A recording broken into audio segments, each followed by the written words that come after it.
Today's episode was supposed to be all fairy wings and flower crowns, but life had other plans. Welcome back to the Casual Ethnographer.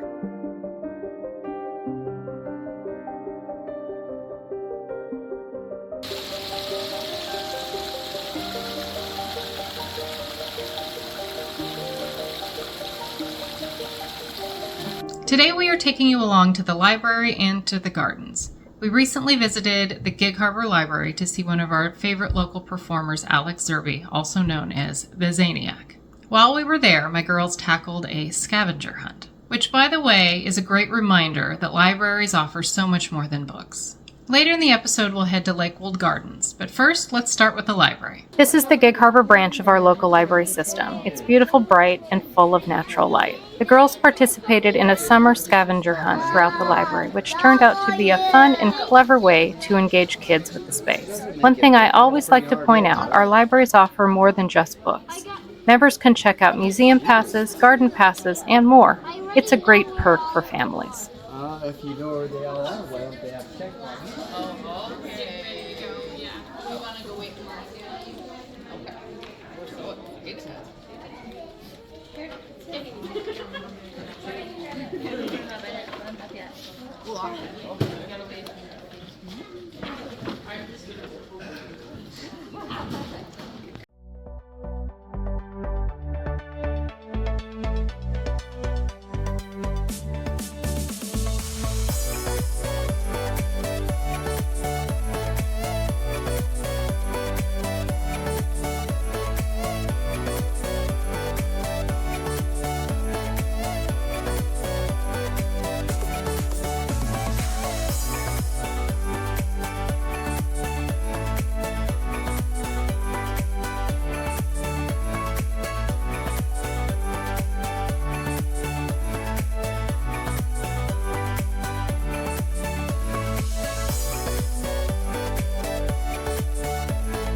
We came to see Alex Zerbe, aka the Zaniac, a high-energy performer who mixes juggling, comedy, and stunts. This isn't our first time seeing his show, and he never disappoints. You'll notice the audio drops out at times. That's because his show uses copyrighted pop music, and I don't have the rights to share that here. What you're seeing are just brief highlights. Out of respect for the performance and the audience, I've only included small, selective moments. I will be at University Places. They're doing like a city birthday thing. Pretty sure it's August 23rd.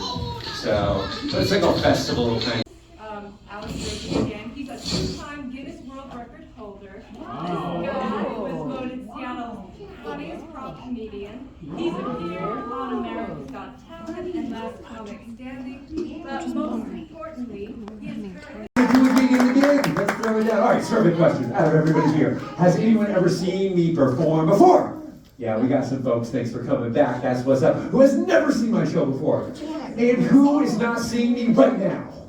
Okay, all right. We might need some glasses for some of those folks. Maybe an updated prescription. So look, typically what I do comedy and juggling shows. I tell some jokes. I do some tricks. There are some wacky antics involved. But today is a little bit different. I am here to use my juggling skills to teach you about science. And the type of science I'm going to talk about is a branch of science called, if I can we're going that way, physics. And physics is the kind of science that deals with the physical world. Like, yeah, come on in, guys, come on in. A little late. I know, she's like, I have 7 children. So physics talks about how gravity works, how things move through space, how the planets orbit each other. These are things that physics tackles. We have a lot of stuff to cover. We have a limited amount of time to do it. Are you ready? Should we get started? Should we throw it down? Should we make it work? Should we fire it up? I think so. Let's see if we can get it. Oh,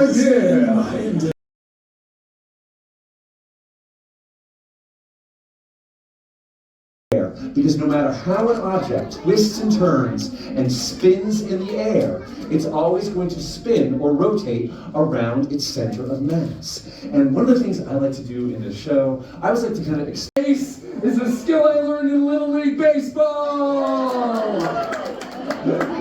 And then once I get it up on top of the face, Calvin, this is where you're gonna come in, all right? You're gonna come in like the anyway, you're gonna come over here and just hand me those 3 chuckling clubs, all right? Don't throw them to me, just hand them to No. He's gotta give it to the guy. He's gotta go give it to the guy here.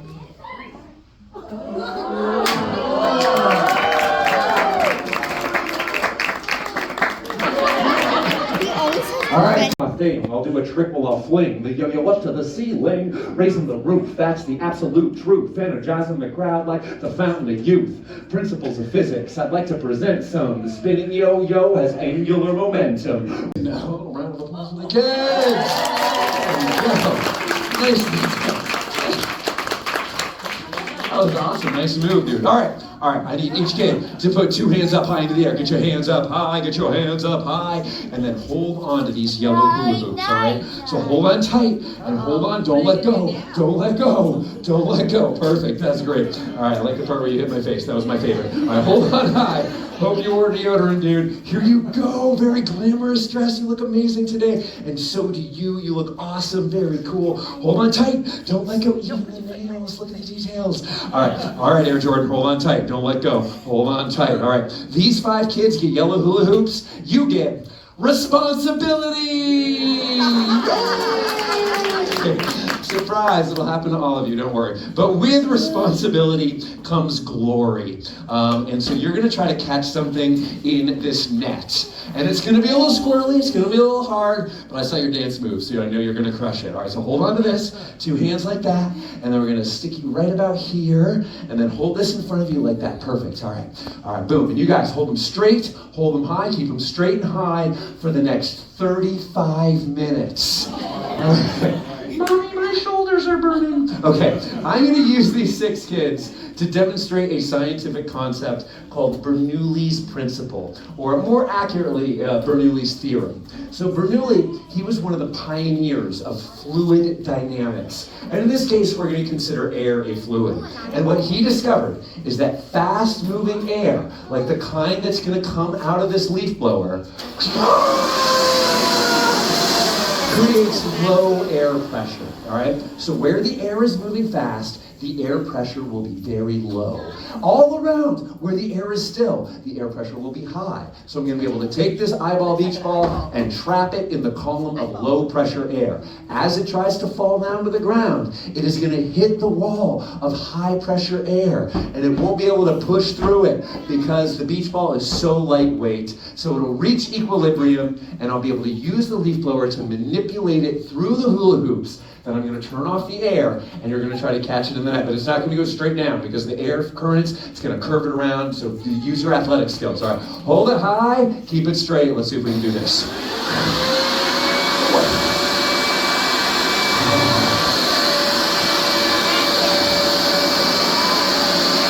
Hold it high, hold it. There we go, we got one.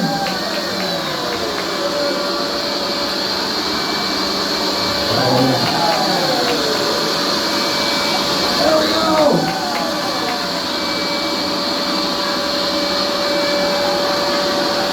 2 for you.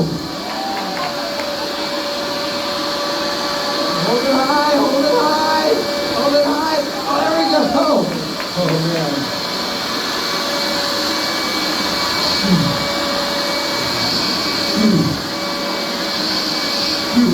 All right, we ready? Here it comes. Eye on the ball, eye on the ball. Get it, it's gonna curve, it's gonna curve, yeah!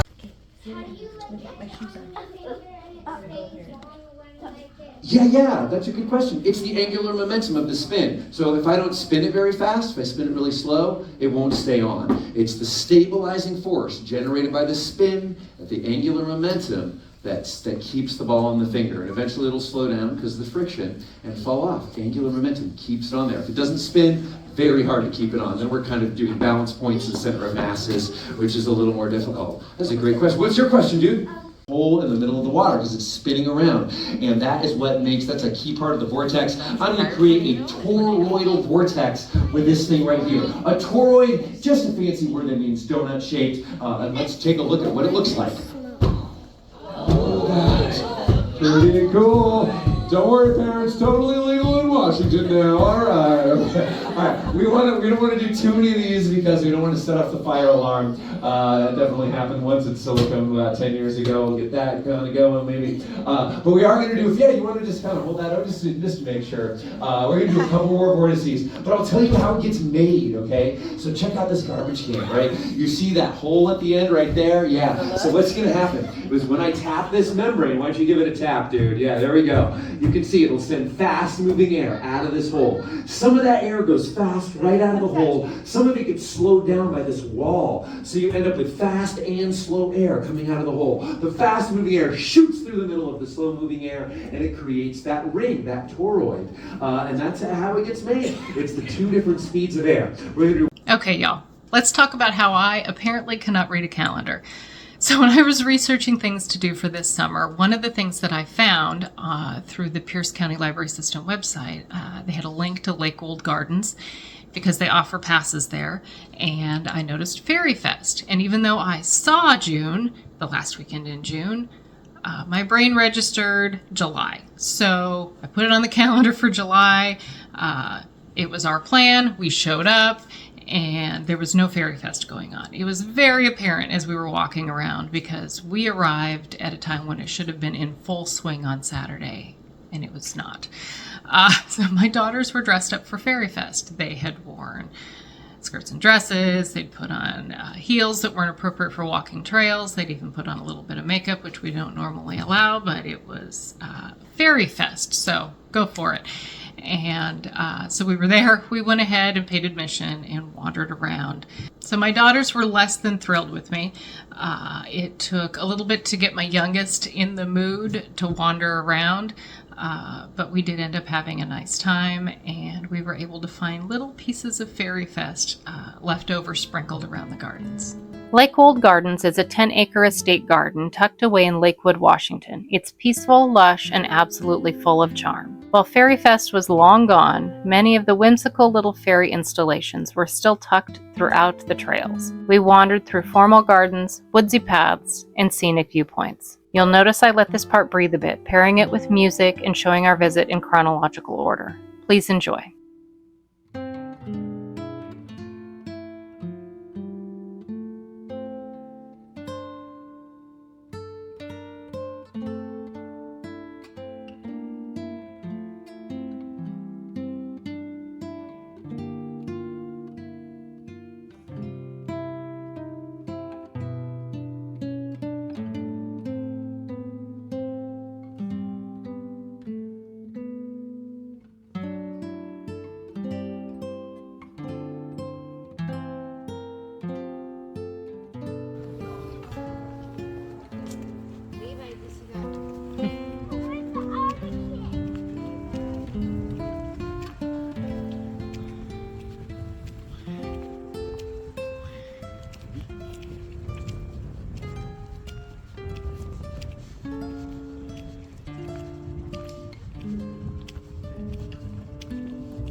find some fairy houses? So this one, this one over here, it's attached to the stick. Oh, don't pick them up. Leave them there. Somebody did hard work.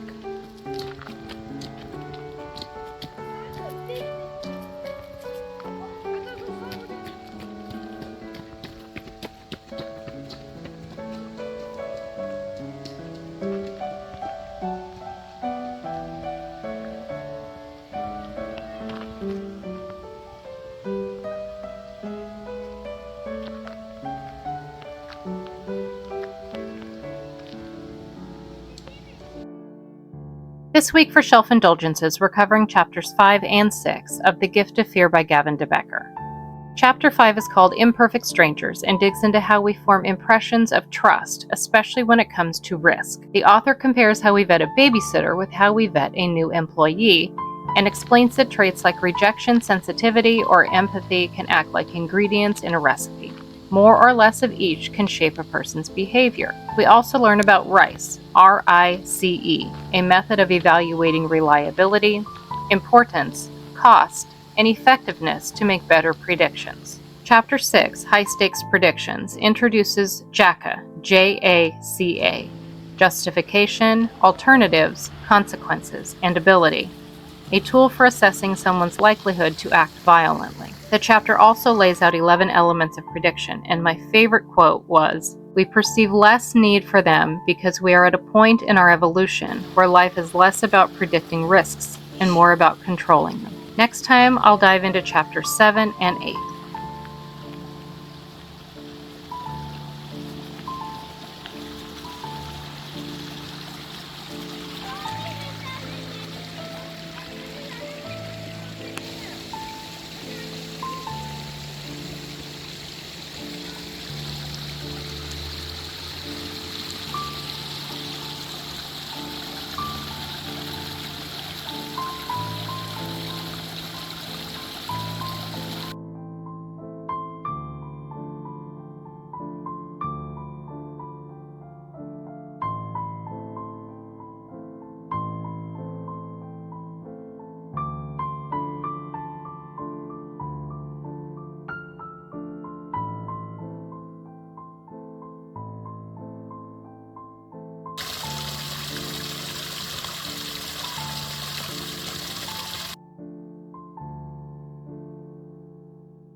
Don't touch it.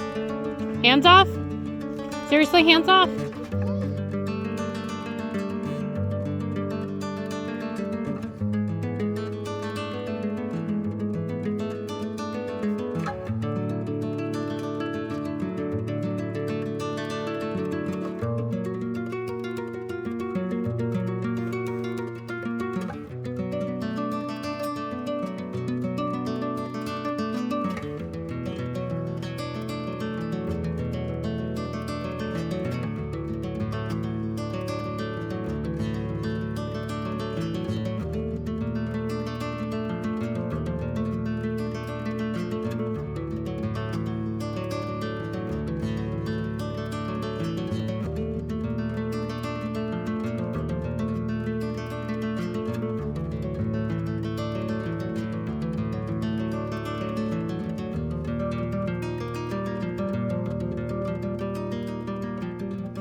Thanks for coming along with us today.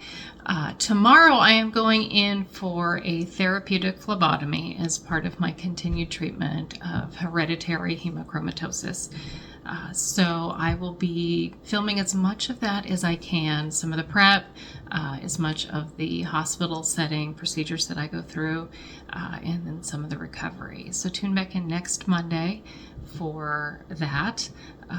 Because I knew that I would be down for the rest of this week, I went ahead and pre-recorded Women's Wednesday, Think About It Thursday, and Funny Friday. They are all queued up and ready to go. YouTube will put those out, so just keep your eyes open for those. If you enjoyed this or other videos on this channel, Please do all the YouTubey things that makes the algorithm happy. Be sure to like, subscribe, hit the bell icon, share, comment. You know what to do. And as always, thank you for being here. I appreciate your presence. I'll see you next time.